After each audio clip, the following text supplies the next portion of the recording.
Oh, good afternoon, everyone. Isn't it a great day to say welcome? Oh, yeah. And isn't it a great day to say that we can do better as a country?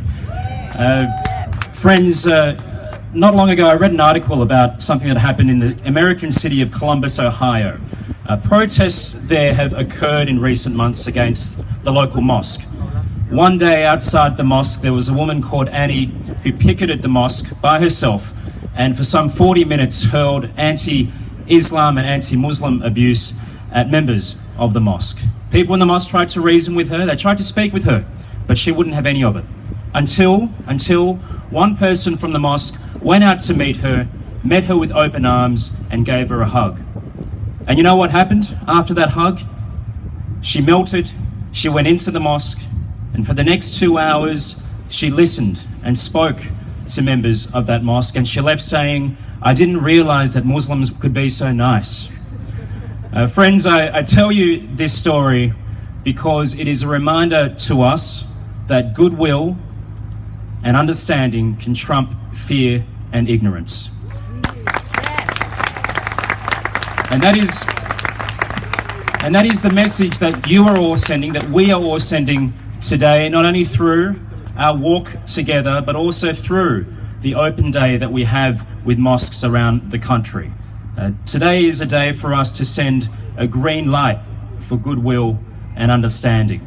For too long, we have had people send a green light for something else, for hatred, for fear, for bigotry, and for division.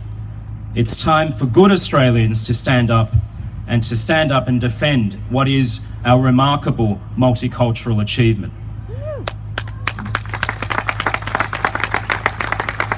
Because multiculturalism is just simply who we are today as a country.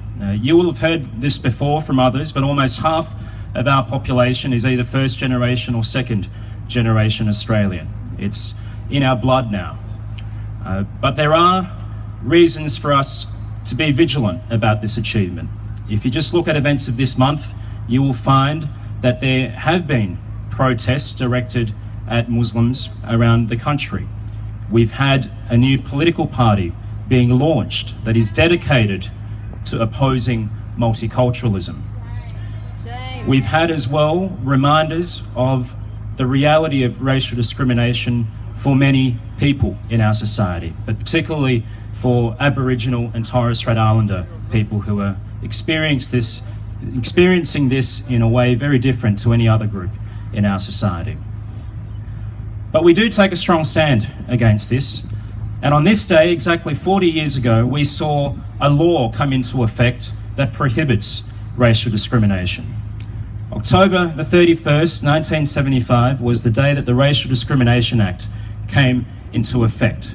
And I can't think of a more appropriate day for us to be walking together and to be sending a message of multicultural understanding and acceptance.